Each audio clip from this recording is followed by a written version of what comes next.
Greetings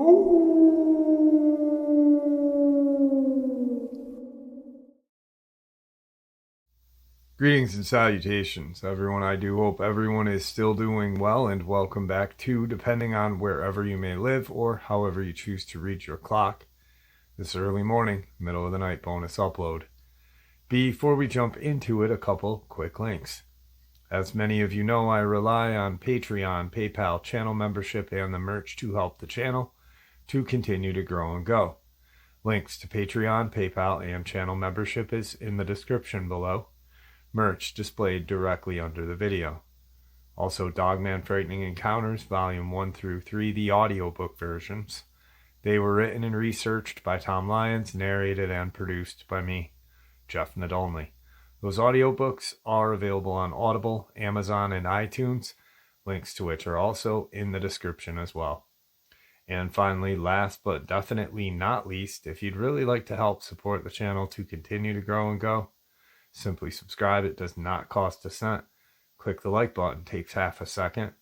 If you don't want to miss out on any of the informative uploads that I put out daily, click that bell icon, and folks, please leave a comment. Why? Well, because all of these things really do help the channel to continue to grow and go. They definitely do matter and are appreciated. And now, everyone, I have taken far too much of your time. Let's jump in to this early morning or middle of the night bonus upload. Shall we? Today's first paranormal experience. I want to start out by telling you a few relevant details about myself. I'm a 23-year-old student. In my lifetime, I've had a few experiences that can be labeled as somewhat paranormal. But only 2 of these stand out from all the others. I'm a skeptic myself and wouldn't believe any of these things if I wouldn't have been the one who had experienced them. I regard myself as a man of science. I always try to find a logical explanation for everything, even if it means to prove myself wrong. I have no mental disorders, and I don't use, nor have I ever used, any drugs. I rarely drink alcohol, and I am healthy by all standards. If it makes a difference, I am an atheist. My first paranormal and perhaps the most frightening experience occurred when I was about 8 years old. I was with one of my friends, who is 1 year older than me. At the swimming hall, we saw this one strange kid walking near the pool. It appeared as if he had some sort of strange illness that made his body distorted. His skin color was extremely pale. He had no hair at all. He was unusually skinny, and his bones could be seen jutting underneath his skin in all unnatural fashion. Strangely enough, despite all of these things, his body was perfectly symmetrical. In a way, he reminded me of Count Orlok, a vampire in the old black and white movie, Nosferatu. The kid walked into the water and then just stood alone, motionless, in the middle of the pool. There weren't any other people near the particular pool. Me and my friend stood on the side of the pool, and the kid had his back turned toward us. Not even once had he turned towards us, so we assumed he wasn't aware of us. I jokingly whispered into my friend's ear that there was something really wrong with this guy. Then all of a sudden the kid turns towards us as if he heard every word. He had this mad, unnatural grin on his face, as if he was enjoying the situation. His eyes were as if that of a serpent, and we saw this long snake tongue coming out of his mouth. It must have been at least 4 inches long, red in color, extremely thin, and forked at the end. It jerked from side in an exact way you would see a snake's tongue move. Then he dived underneath the water's surface, swam extremely fast, so that we couldn't see him anymore. We were frightened and quickly ran away from the pool. We then tried to explain to other people that there was some sort of monster in the pool, but no one believed us. They thought that we were joking around. The strange-looking kid wasn't seen anywhere either, so there was absolutely nothing we could have proven. We never spoke about the incident until 10 years later. I had already started to wonder if it was some sort of crazy dream. Despite that, I could still remember the whole day, not just the incident. So I started to talk to my friend about that time we were at the swimming hall. He then asked me if I was talking about the time we had seen the snake kid. Not only did he confirm the story, but he could even recall some other details which I hadn't seen. We tried to think of a rational explanation, assuming that maybe the kid had some sort of rare genetic disease and that he decided to pull a strange trick on us. We even questioned 2 doctors if there was a medical condition matching our description. Guess what? There wasn't. Assuming the kid was disabled, then what was he doing in the pool? The eyes could be explained with contact lenses, but it's highly unlikely that anyone could swim with those. We tried to explain the snake tongue with a fake prank toy, but couldn't find anything like it either. Also, how was he able to swim so fast, and where did he eventually disappear to?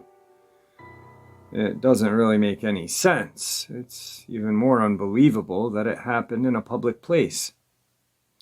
It's highly unlikely that we had hallucinated or imagined the whole thing, since at the time, we were truly frightened by the experience, and both of us had remembered the incident separately, even after so many years. I've even been able to confirm that on that day, all those years ago, I was trying to explain the exact same story to people, and that no one believed me.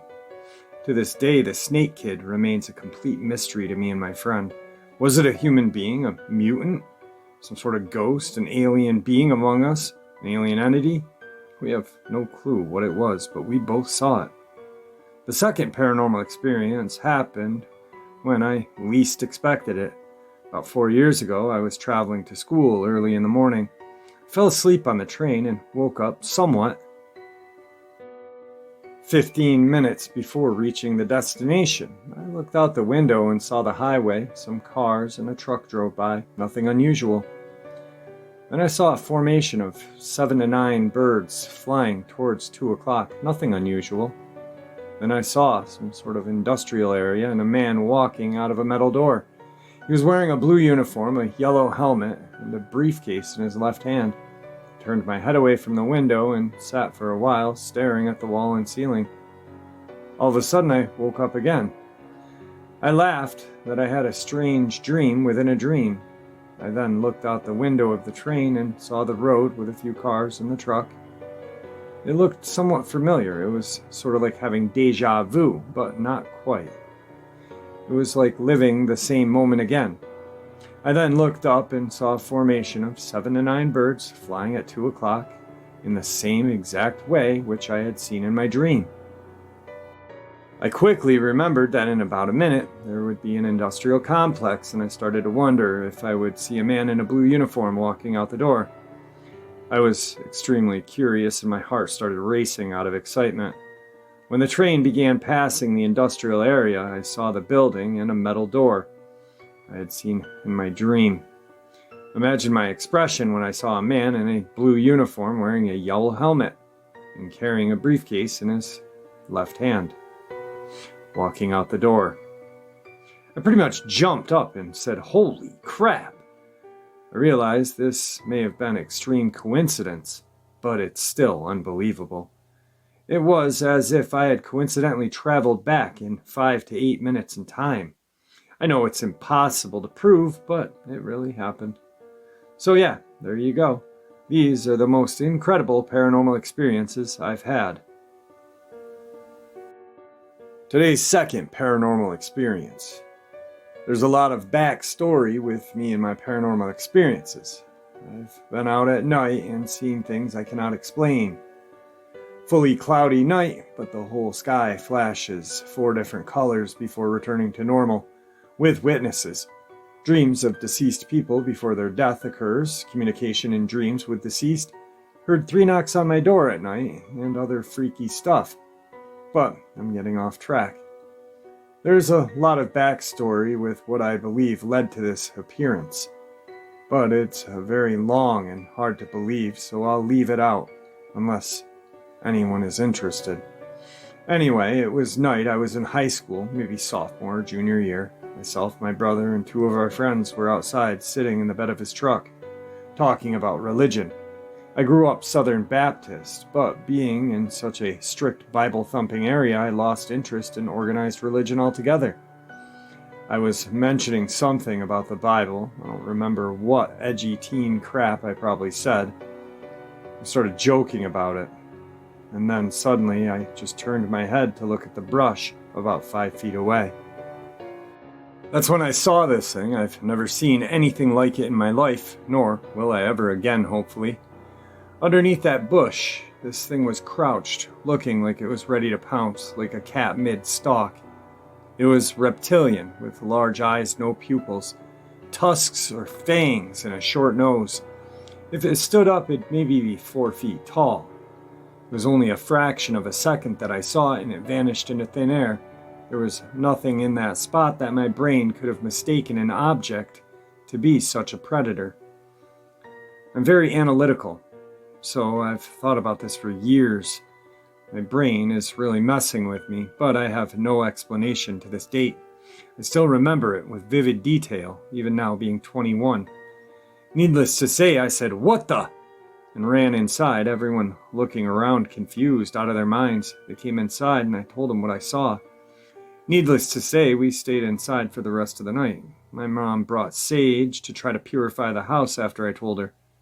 My experiences with all the negative spirits following me stopped for a while after that, but soon returned. I believe that thing followed me until I was 18. When I met my now husband last night, I felt his presence. I had him over for the first time, and late at night I heard clawing in my walls in the house. 3 knocks on my front door. He knew about my experiences, and was shocked to see it firsthand. That was the most active it's been, and I think it knew how strong spiritually I guess my husband was. He told it to get away from my house, and it wasn't welcomed here anymore. That's when all the knocking began. After that night, I never felt it again. I haven't had any negative spirits bother me since. Also, to clarify, the experience did not push me back to Christianity. I believe that one's personal spirituality is enough to protect against evil spirits. Today's third paranormal experience. Okay, here it goes. I live in a house from the 1700s in a very historical European city. We've had hauntings from day one when we moved in, my husband and I. Nothing sinister, but a woman who had obviously died from a stroke and didn't realize she had passed on. Whenever she was close to you, you got instantly nauseous and dizzy, so I had to perform a cleansing to help her over the threshold. Both my husband and I are very sensitive to these kinds of things, and we do not mind family or good-natured spirits from beyond visiting us, such as my great-grandmother, who is a common visitor, noticeable by some hijinks she did when she was alive as well, or his mother, Pats the cat. However, for the last 2 months, we had no visitations at all, and it stopped after my husband saw or sensed a black dog. I at first didn't react, as we had previous pets appear in the corner of our eyes, but it later dawned on me. Neither of us had a black dog, only black cats. Now, to my concerns. This weekend is my great-grandmother's birthday, and usually a weekend of more activity from her. Nothing from her, however. However, the cat refuses to walk in certain areas of the house, and I've been increasingly seeing what I can only describe as a pitch-black wolfhound in the corner of my visions at night. We were awoken by the cat freaking out, and more lately, not the usual zoomies, but literally growling and arching his back at something unseen. 5 days ago, I woke up with a large bruise on my thigh that looked as if someone was biting me. No wounds, just a huge mouth-shaped bruise. I'm afraid we may have gotten something into our house that does not belong here. I have lit incense, made it more aggravated, and could hear growling throughout the evening and night. Decided to contact the local Catholic church, despite being Lutheran. I got a St. Michael's medallion from a priest. Guess I should listen to one commentary regarding St. Michael. Cleansed the house with sage and closed all the doors and windows with a line of rock salt. Got my first peaceful night of ages. However, I was cautioned that it may just be temporarily and require a priest to come back and bless the home. So the activity did die down for a few weeks following the last update. However, it seems it's not over. Last week, my neighbor had been visited by this same creature. I hadn't told her of our experiences, however, she told us. She had seen it late in the evening on September 25th. She chalked it up to being tired and emotionally exhausted after her pet bunny had died suddenly. Only 2 years, and she had others living for far longer. Well, either way, she went to bed since she had to work the day after, and when she bicycled to work the following morning, she got hit by a car. The driver swears it was swerving to avoid hitting a dog. Thankfully, she got away with a few bruised ribs and nothing life-threatening. I haven't said this previously, but I think I know why it's here. A few years ago, I put away a man when I found out he was molesting children. He was deeply involved in the occult, and I just found out he was released from prison a week or two before these events started. Anyway, it seems it's getting more and more aggressive. I also think it's only a matter of time before it can get into my household again.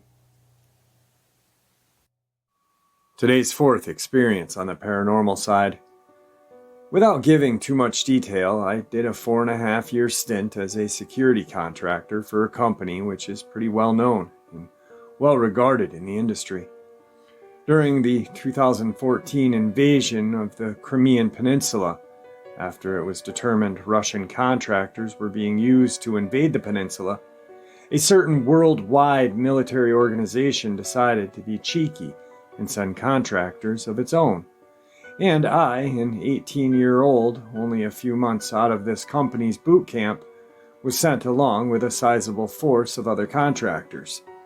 Our primary mission was to slow any progress the Russians made while evacuating towns and villages of pro-Ukrainian residents, who were susceptible to executions and other horrendous acts when their loyalty was discovered. Now, I only had 6 miserable weeks, and neither of these stories are my own, but the sources are very reliable, and I trust that they would not lie about such things.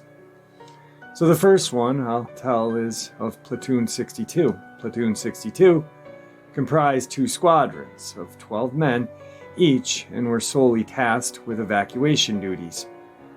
According to the 2 people who had told me what happened, P-62 had called in at approximately 14:45 hours, or 2:45 p.m., and notified command that they had encountered heavy incoming fire and that they'd be seeking an alternative route to get to their destination, and reported no casualties. At 14:52, they called in again and advised one truck had been hit by an explosive and that the vehicle was now immobile. They said they'd be dismounting and moving to the other vehicles, reporting that all 5 occupants had been injured and were able to move on their own. Multiple attempts to reach them failed after this. 2 hours go by, and then the last call from them came in saying they were all wounded, some dead, they needed a medevac. 60 additional contractors forming a QRF were sent to assist at the first sign of trouble at 14:45. And at approximately 1800, they had finally arrived, only to find all 24 dead in varying locations. So here's where the paranormal begins. The locals state that a firefight had in fact started around 14:45 and ended about an hour after, with the attackers making an aggressive push on 2 squads they had ambushed. The locals state they had gone out and checked on the contractors after the attackers had left and found several who were still alive, but life-saving attempts failed shortly after. Most had been hit by gunfire and shrapnel multiple times. Fearing the attacking forces would return, the locals left. The locals were adamant that they had checked all 24 and that they had all passed away before they had left. So, who called in saying they needed a medevac. Is it possible someone lived and they didn't realize he was still alive?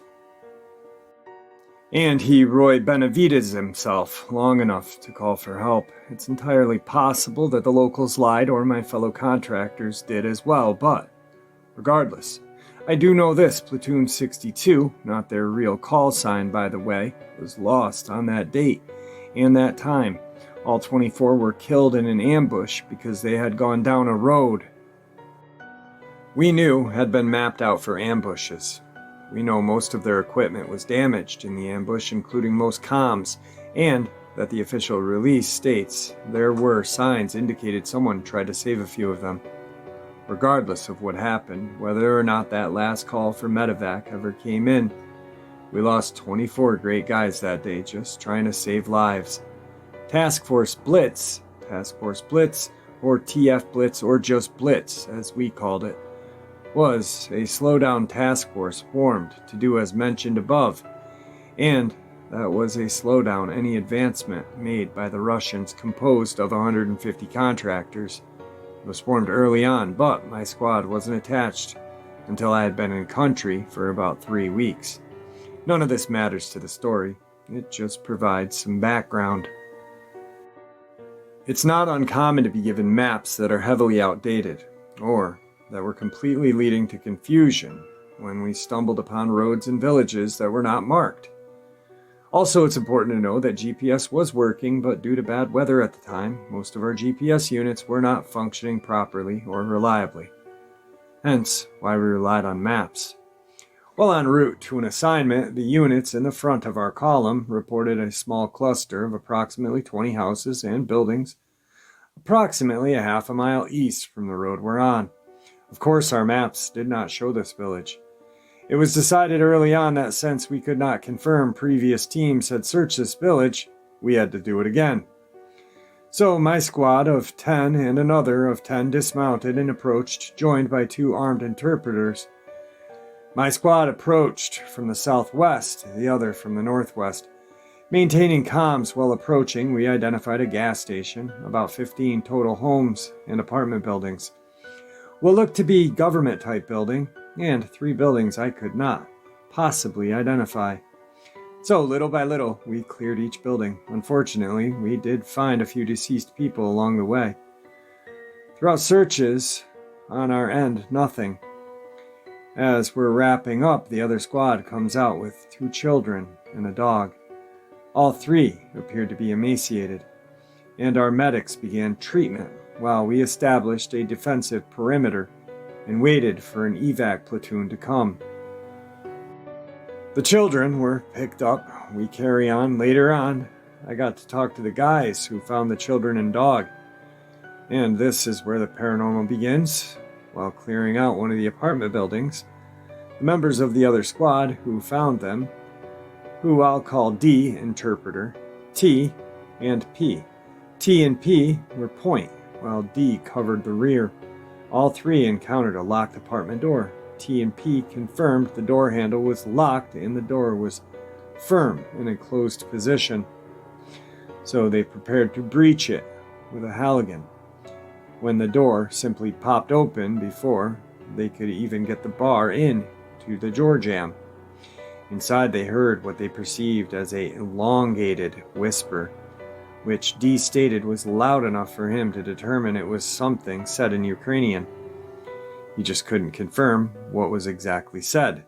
They proceeded to hold their position until additional contractors came with them. They entered the apartment and searched and found the 2 kids and the dog in the living room closet, covered by several items of thick clothing. A woman was found down the hallway in the bedroom. She had been deceased for several days, if not a week at that point. Her injuries believed a result of a brutal assault. After the fact, before hearing this, it was confirmed that the evac platoon had visited this village about 5 days before, followed 2 days later by another task force. Neither reported finding the children or the woman when cleaning the village. Though it is determined later on members of that evac platoon had committed crimes against women and children, and the time frame of when they were lines up to her death. What stands out is the locked door. They confirmed amongst themselves it was locked, and they were willing to risk any element of surprise both to that apartment everyone that they hadn't cleared or break the door down before it simply popped open. I will say T and I worked together several times after our time in the Ukraine, and he established himself as a great contractor, and he exhibited a great moral character. I know from my time with him, he would not have lied, so I truly believe this happened. As far as knowing truly why that door popped open, I believe that woman in the afterlife waited for her kids to greet them as they crossed over, knowing she could not save them, and she did her best to protect them by locking the door when she saw our boys coming down the hallway. Perhaps she realized they were different. Perhaps she took a chance, hoping they would save her kids regardless. The last I heard, only the dog passed away, so she can rest knowing we saved her kids. So like I stated before, I was a security contractor for 4.5 years and worked both stateside and overseas. Most of our state-tied contracts have us doing what some would describe as military police duties, just on a private level. So we do access control, patrolling, respond to 911 calls on facility grounds, etc. Most of these locations are pretty rural, located in the western half of the United States. The kind of places where you can still see the stars at night. This event happened in 2015 around May and was probably one of the most WTF moments of my career at that point. Myself and another contractor, who I mentioned in my previous, then called T, but who we will now refer to as Ty, were manning the entry point to the facility located approximately 4 miles away behind us. In front of us was approximately 2 miles of semi-flat barren ground, ended only by some hills, and behind us was a perimeter fence approximately 9 feet high, topped with barbed wire, with the earth behind that matching the earth in front of us. So on the sunny day or at night, with a bright enough light, you could see easily 1,500 in any direction with little to no concealment to anything larger than the extremely small animal.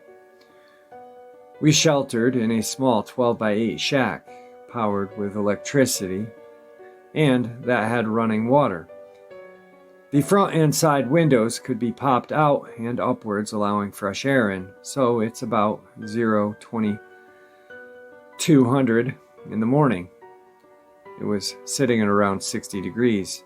Ty and I decided to turn the lights off, both inside and outside of the shack, so we could see the landscape better.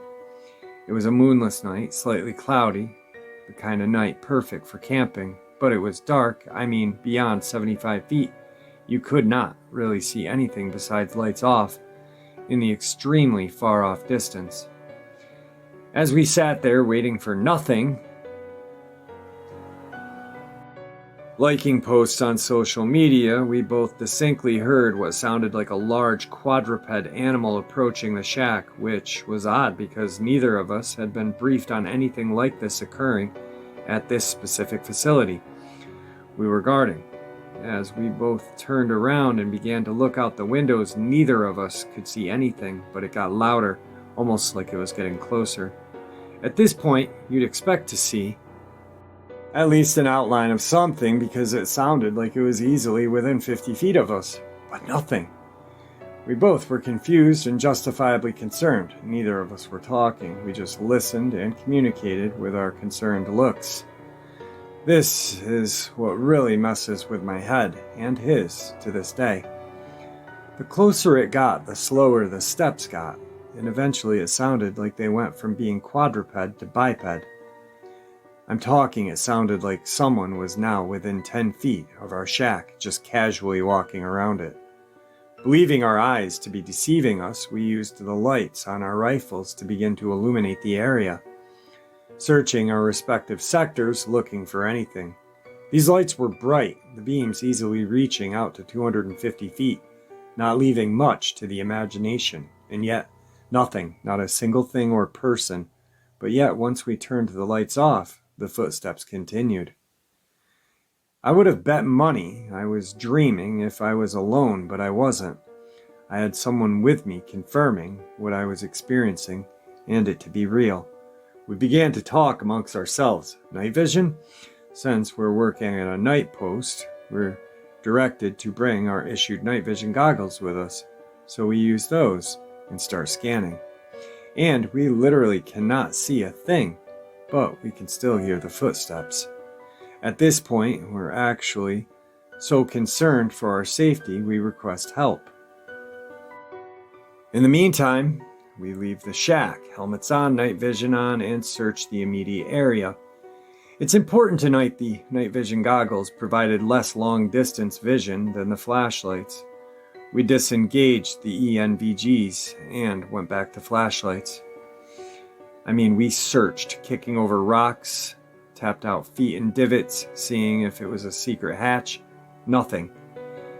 It took our backup 20 minutes to arrive in the form of 2 half-asleep supervisors and an ATV. We kind of agreed to make something up, anything reasonable. We heard those footsteps for roughly 15 minutes total. And honestly, I don't know what it could have been. I worked that shack 4 more times before then, and a handful of times after, and nothing similar happened. A shared delusion from late night exhaustion? I don't know. Maybe something else. Tonight's last paranormal experience. I went to a middle school in a smaller town/community. There was honestly absolutely nothing to do besides go to the mini mall or the community rec center, where they would hold these teen dances and play horrible early 2000 music. We ended up going to one of these dances, per se, with a group of friends, and per usual said group of friends got into it with the preps or the jock kids. Fights break out, police are called, everyone scatters. Me and this kid, who I'll just call Nate, end up walking back to his house on the bike path that runs alongside the backside of the rec center. It's nighttime, there's a skate park on one side of us for a while, and then a nature trail and a river on the other. We keep walking along the path, and suddenly Nate stops and says, "Do you see that?" pointing into the pitch blackness as he faced the direction of the nature trail/river. Now this kid was admittedly at times not always too nice to me, and I thought he might be just messing with me at first. I said, "See what? There's nothing there." But at this point, this fool is walking towards whatever he thinks he sees. I see him walk right up to, like he's approaching a person, looks back at me and just crumbles. It was like he fainted or something. So now I'm in the middle of the path completely alone, and there may or may not be some type of presence that just caused my friend to pass out. I'm scared to death at this point, obviously, and this is all becoming too much for my 13-year-old brain to handle. I'm half Hispanic and grew up around a very religious elders, and was always told when I had nightmares, or if I ever felt evil, that I needed to pray. I started walking toward my friend because I didn't want to leave him there, but I also didn't want to be alone. And I began praying. Now, as an adult, I'm not so religious, but at this time, I was doing whatever I thought would help. I went to try to pick my friend up, and he was too heavy, abnormally heavy. I was big for my age, and he was much smaller than me, height and weight-wise, and it was like I was trying to pull a full-grown man up. I know dead weight, but this felt different. He also was ice cold to the touch, despite it being middle of summer. I start to drag him and was praying and focusing on this one particular star as I did so. Not really sure why looking back, but I focused on this star and prayed repeatedly. And my initial thought was to drag him to the hospital, but I swear the more I prayed, the brighter the star got. And it was like he was revived or something. He woke up, annoyed that I was dragging him and scuffing his Iversons, and confused about what had happened. He said that he saw an old man near the tree line when he was walking, and he had motioned for Nate to come towards him. He said once he got close to the old man, this thing put this freaking hand inside of him, which was what apparently made him pass out. I was happy he was okay, and that I wasn't alone, and we ended up walking back to his house like nothing happened. But I believe something did happen to Nate that night. Fast forward a month or so later, and per usual, I'm meeting up with my friends to once ago go to one of these dances because per usual, nothing's going on. I get to Nate's house and the whole feeling is off. Hard to describe, really. I go downstairs to Nate's room and he's not in there, but this sometimes happens, and we're good enough friends that I'd just wait for him to pop up, which he normally does. But this time, there's nothing. I go back upstairs and every single animal this dude had, which is like a cat or two, and a small dog, if I remember right, were all standing hair raised with their backs to his front door, staring up. And I see Nate sitting over this banister he had in his house in this weird way, feet dangling. Didn't see him there when I came in. He was just silent, scribbling and mumbling something. "What's up, man?" I asked him nervously, not really knowing what the heck was going on. Nate looks up at me and looked like he hadn't slept in days, deep circles under his eyes. "I ain't scared." Confused, I asked, "Scared of what, bro?" And he jumps down from the banister with a paper in his hand and gives it to me.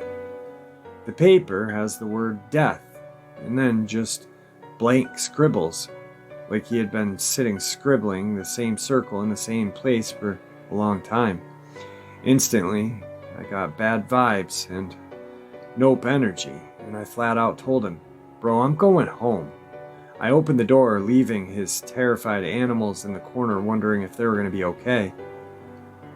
Long story longer, Nate eventually got into a lot of trouble, dealt with some pretty crippling vices, and though he's still alive now, looks like the shell of his former self, or just not what you would have expected this kid to grow up to be like. I really believe I witnessed a possession happen to him. I haven't told many people this, and I don't think I'll even share every detail though. And there you have it, folks. I do hope you all enjoyed this early morning or middle of the night bonus as much as I enjoyed sharing it with you. I'd like to thank you all for supporting the channel. It is, after all, your support that keeps the channel growing and going, and what gives us all a place and a chance to share our experiences and theories judgment-free. Everyone is simply treated with the respect that we deserve. Please, everyone, stay safe, happy, healthy, and ever vigilant, keeping an eye on our children, pets, family, and our friends. These creatures are real. These events have happened. Share this information with those you love and care about, and it may just help save their lives someday. Until next time, never stop asking questions, never stop searching for the truth, and God bless you all.